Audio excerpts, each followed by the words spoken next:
The second I saw the laminated private property sign floating down the creek like a sad little raft, I knew the HOA was messing with me again.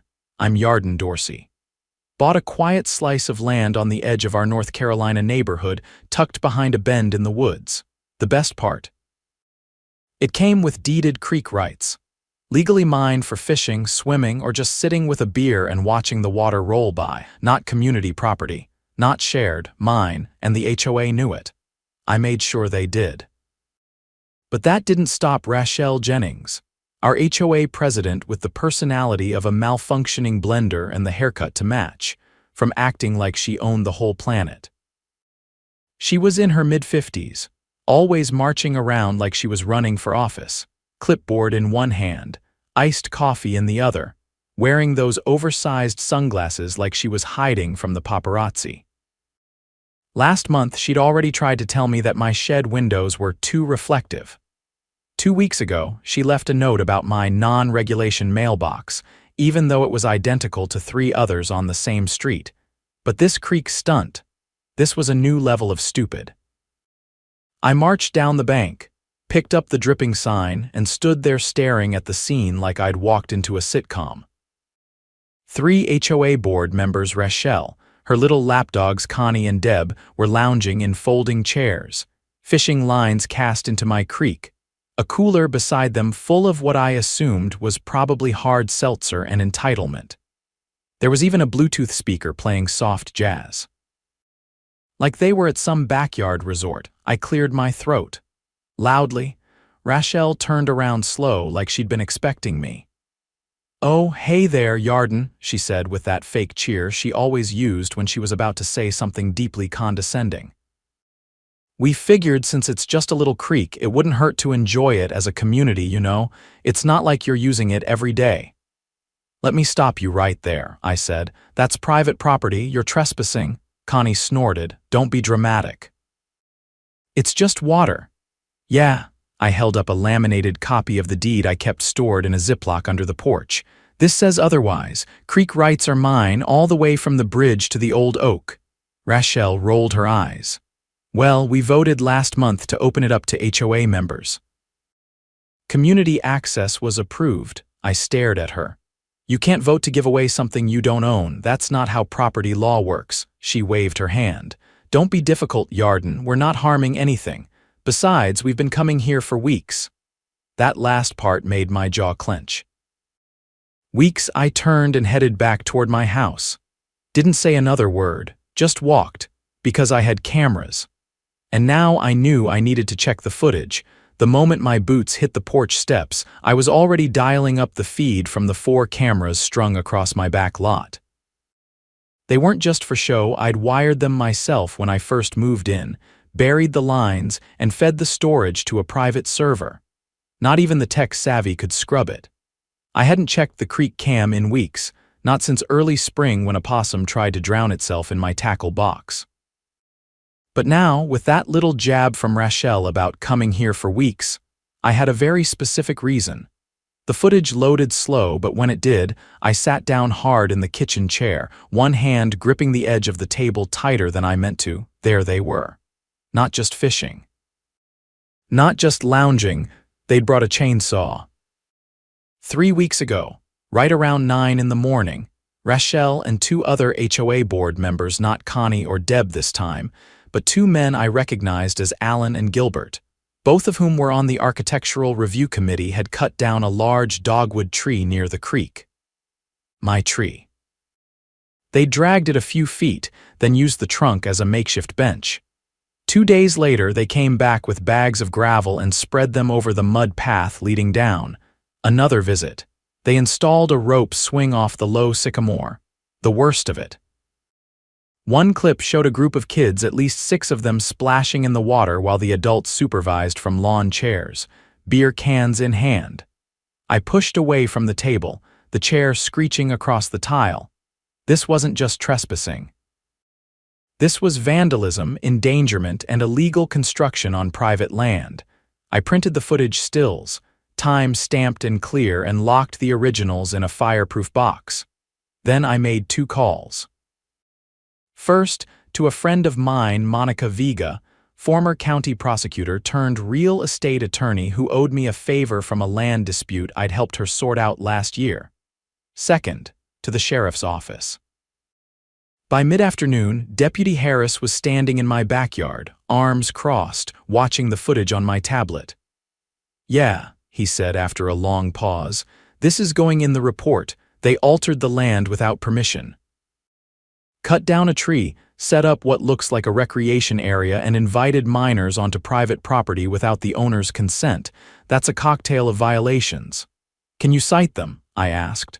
"Oh, we're past citations," he said. "You want to press charges?" I didn't even hesitate. "Yes," he nodded. "Good, I'll file this under criminal trespass and property damage. You'll get a case number by morning." I walked him back to his cruiser, then stood in the driveway feeling a strange mix of satisfaction and unease. I'd expected a fight. What I hadn't expected was how deep their arrogance ran. They hadn't just crossed a line, they'd treated my land like it was theirs to renovate, Monica called later that night. "I reviewed the deed and easement language," she said. "It's airtight. Your property line extends 6 feet past the creek's northern bank.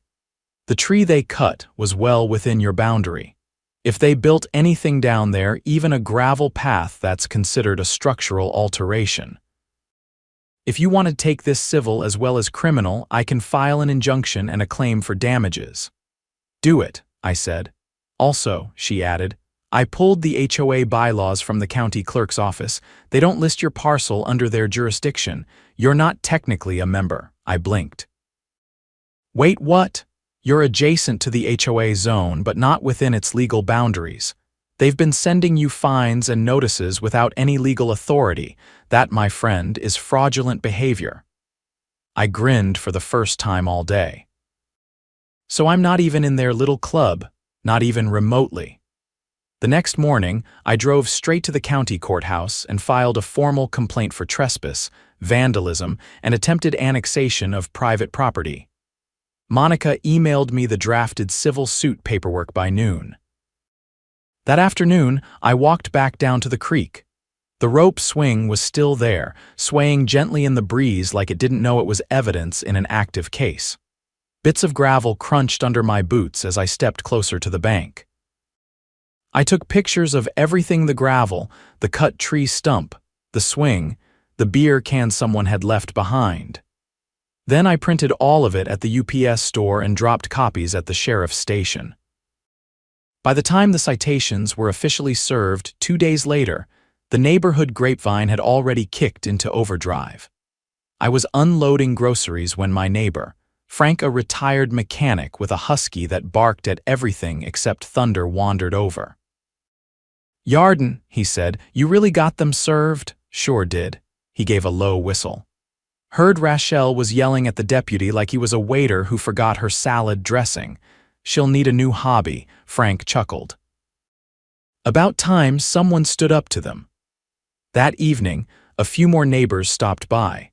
A young couple from 3 houses down brought a lemon pie and asked if I'd be willing to share the footage with others who'd gotten fined or harassed. One woman, a nurse named Patris, said the HOA had threatened her with daily penalties over parking her car too close to the mailbox, despite having a driveway that curved exactly as city code allowed, so I started a folder. Not just for me, but for everyone. I called it HOA Overreach. Each folder had its own section: illegal citations, misrepresented boundaries, harassment, and now trespass. By the weekend, word had spread far enough that the HOA board called an emergency meeting at the community center. I didn't attend. I wasn't a member after all. But Monica did. As my legal representative, she had every right to be there, and she brought packets. Each board member got one. Inside, the footage, the civil complaint, the legal notice of their lack of jurisdiction over my parcel, and a warning that any further action taken against me would be considered harassment under state law. Monica told me later Rachel turned the color of fermented cranberry juice. The fallout was swift. By Monday, Gilbert had resigned. Connie tried to claim she'd never really supported the creek outings and blamed Deb, who was last seen arguing with a landscaper about whether her rose bushes violated the new xeriscape policy. The rope swing was quietly removed in the middle of the night, but it didn't matter. The damage was done, not to my land that could be restored, but to their credibility. The sheriff's office followed up with formal citations to all 5 members who'd appeared on the footage, including Rachel. Community trespass, unauthorized land alterations, and endangerment of minors. Total fines added up to over $15,000, and the best part, because they'd acted under the guise of HOA authority, the fines couldn't be paid with HOA funds, personal liability, out of pocket. I spent the next few days repairing the creek path, planting a new dogwood sapling, and adding 2 more cameras just in case. But honestly, I wasn't worried. Not anymore. Because now the entire neighborhood had seen what happens when you mess with the wrong property owner. And I had paperwork to prove it. 3 days after the emergency HOA meeting, a white SUV with tinted windows rolled up to the edge of my property and sat idling for nearly 10 minutes. I stood behind the screen door, arms crossed, watching as the driver, someone I didn't recognize, snapped photos of the creek, the new sapling, and my mailbox.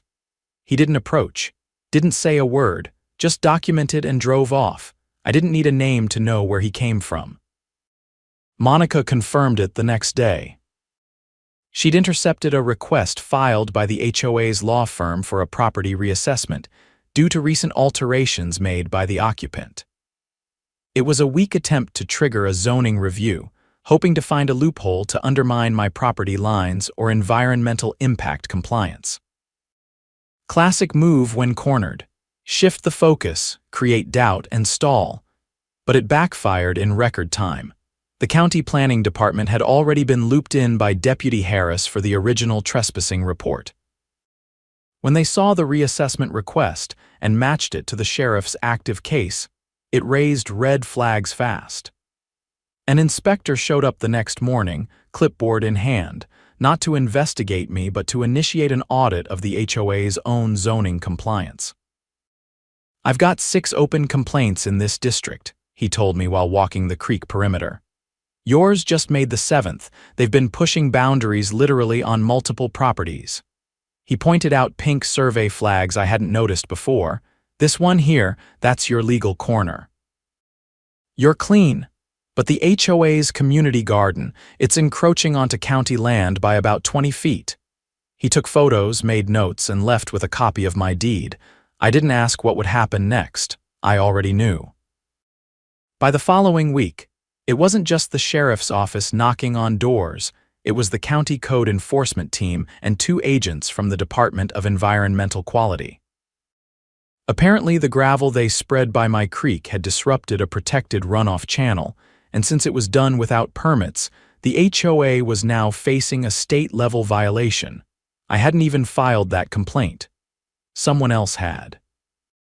Turns out, after Monica shared my footage with a few other residents, one of them, a retired biology teacher named Mr. Givens, took it upon himself to forward it to the DEQ. He'd been quietly documenting runoff issues since the HOA rerouted part of a drainage ditch last summer, and now he had proof of unauthorized construction near a waterway. "This whole thing's been a long time coming," he told me while adjusting his fishing hat. "They tried to fine me last year for composting leaves, called it organic waste accumulation." He shook his head. "Meanwhile, they're dumping gravel into a protected channel like it's a sandbox. Within days, a cease and desist order was issued against the HOA for any further land alterations. The community garden was fenced off pending review. And best of all, the HOA's lawyer officially withdrew from representing them, citing conflicts of interest after discovering that Rachel had withheld details about their unauthorized use of my land. That's when everything started unraveling. The board called for a closed-door session to discuss restructuring. But the residents weren't having it. A group of volunteers organized an open forum in front of the community center, bypassing the formal HOA channels. They passed out flyers, brought folding chairs, and invited anyone with a complaint, concern, or story to share it publicly. I didn't plan to speak.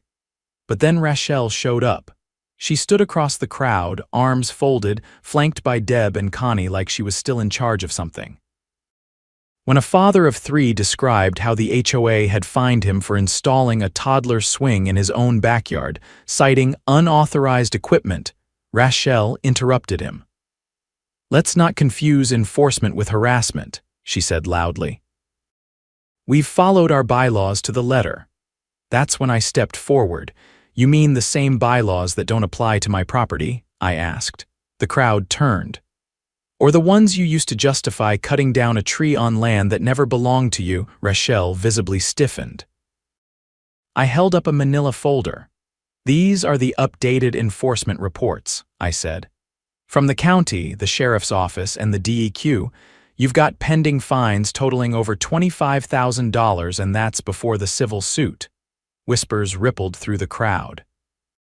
Rachel tried to cut me off, but I just raised my voice. "And just so everyone knows, I've submitted a formal complaint to the state HOA Oversight Board. I'm not the only one. According to the registrar's office, at least 9 of you were fined for violations that don't exist in the actual code." "That's financial misconduct." Deb muttered something, but Connie was already inching away. "Also," I added, "I've hired a surveyor to document any HOA encroachments on private property. If your fence line's been moved or if you've received a notice that doesn't match your deed, get it to me. We're compiling a class action lawsuit." The silence that followed was thick enough to chew.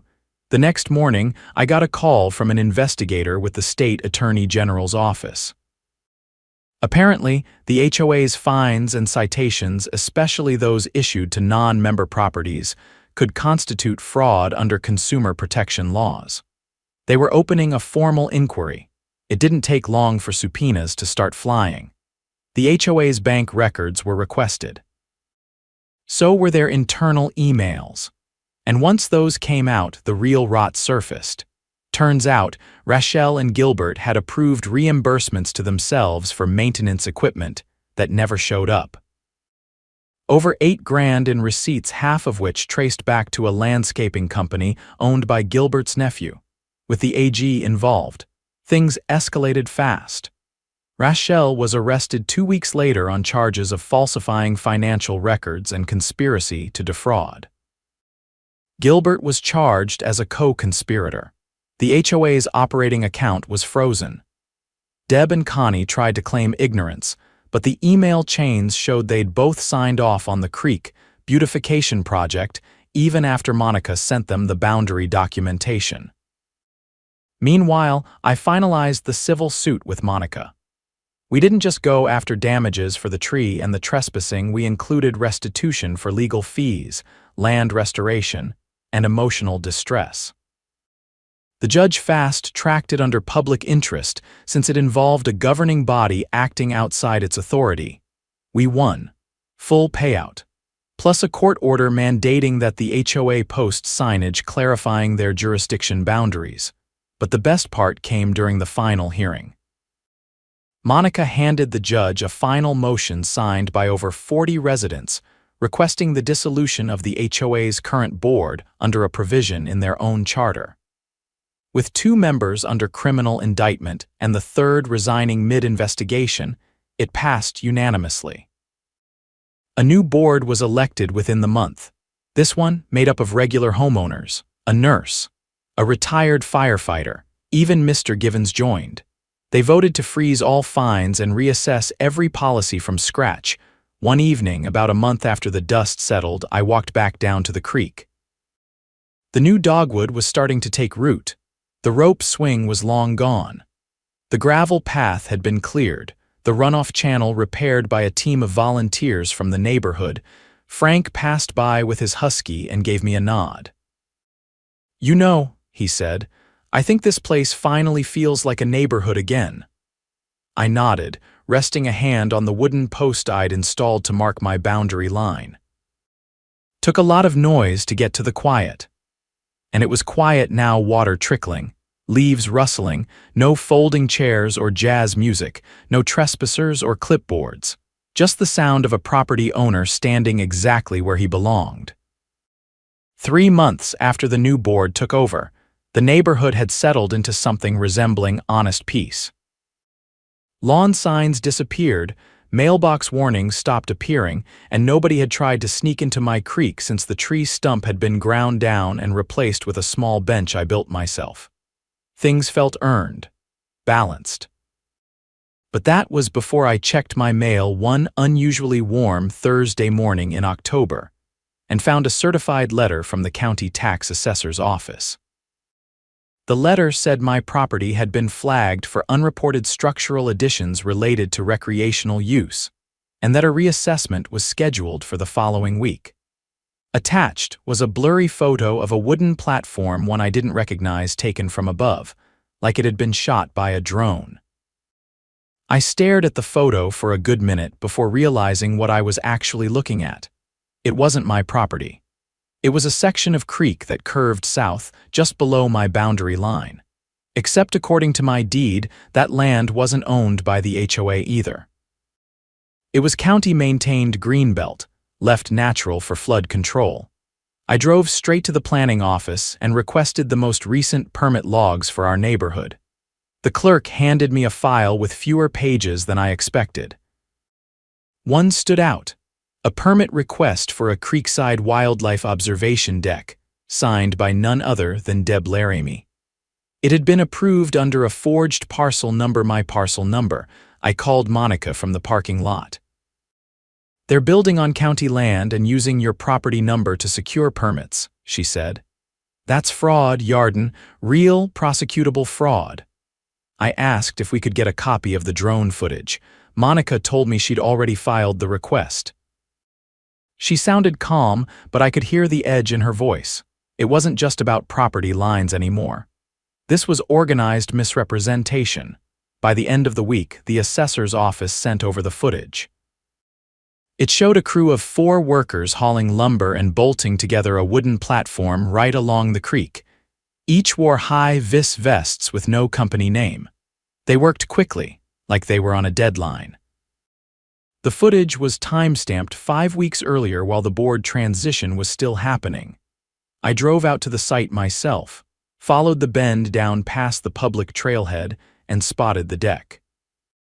It wasn't huge, maybe 10 feet by 12, but it had posts, a railing, and a mounted sign that read Community Observation Point, property of Cedar Hollow HOA. There was a second sign nailed to a tree behind it, a warning. Trespassing on HOA property is a violation. Cameras in use. I took photos. Then I called the county sheriff.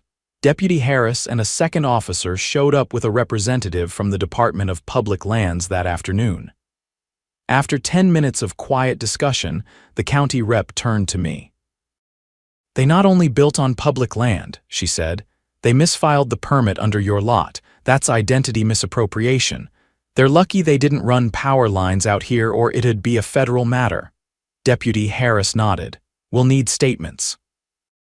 And I'll be following up with the district attorney. This isn't just civil. This is criminal misrepresentation of government documents." The next morning, Deb was arrested. It happened before sunrise. 2 cruisers, no sirens. She was escorted out of her house in a robe, yelling about a misunderstanding. That afternoon, the new HOA board issued a public statement disavowing the platform project. They claimed Deb had acted alone, using leftover funds from the previous administration without board approval. But Monica found evidence that told another story. While digging through the HOA's financial disclosures, now legally required to be posted monthly, she found a strange series of reimbursements labeled environmental upgrades. The payouts had been approved by Connie, who'd quietly resigned 2 weeks into the new board's term, citing health issues. One of those disbursements matched the exact cost of materials used in the platform construction.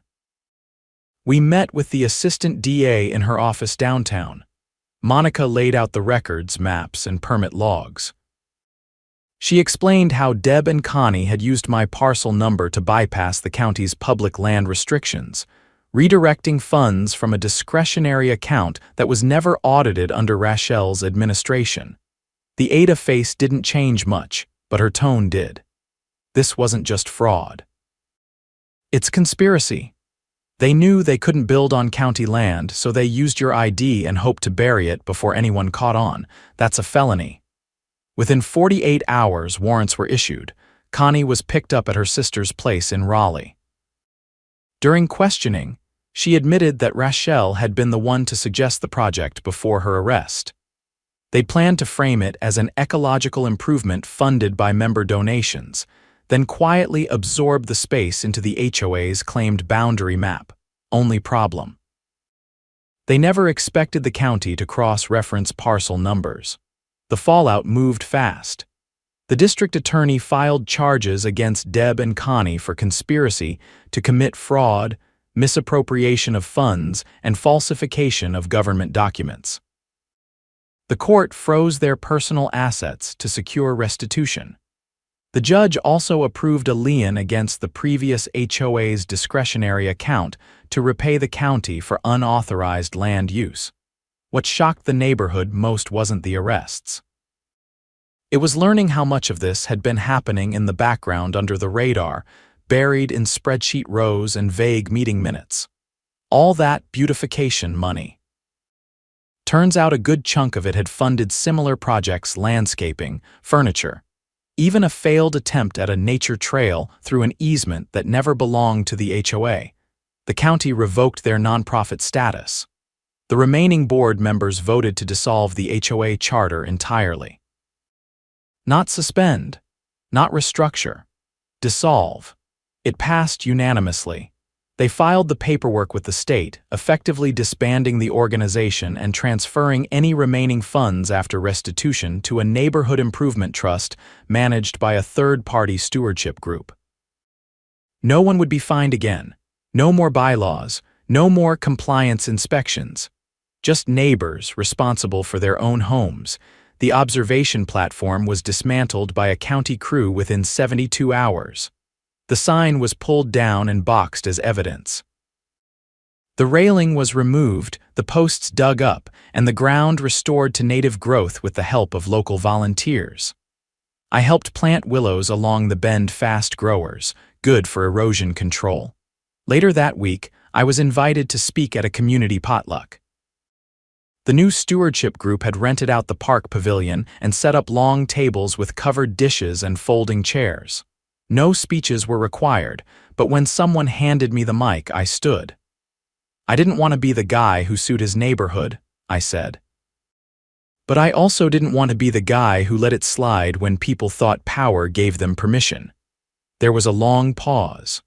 But I think we learned something here, not just about boundaries, but about how quickly silence becomes allowance. None of this would have happened if more of us had spoken up sooner, but we're speaking now. The applause wasn't loud, but it was steady, honest. Afterward, a woman I hadn't met before, a retired ER nurse named Wilma, handed me a slice of peach cobbler and a note with her property coordinates scribbled on the back.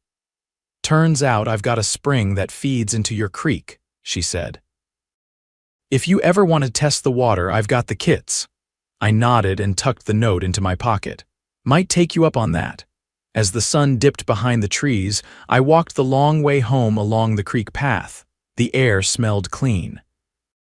The water moved slow and steady, untouched by gravel or rope swings or folding chairs. Just the sound of leaves brushing against each other and the faint ripple of current finding its way forward. At the bend, I paused. Where the platform had been, there was now only soft earth and a patch of young grass, barely visible but growing. Nature, reclaiming what had been borrowed without asking. I stood there until twilight, not watching for intruders this time, not guarding anything, just standing. Letting the quiet return, knowing it was earned.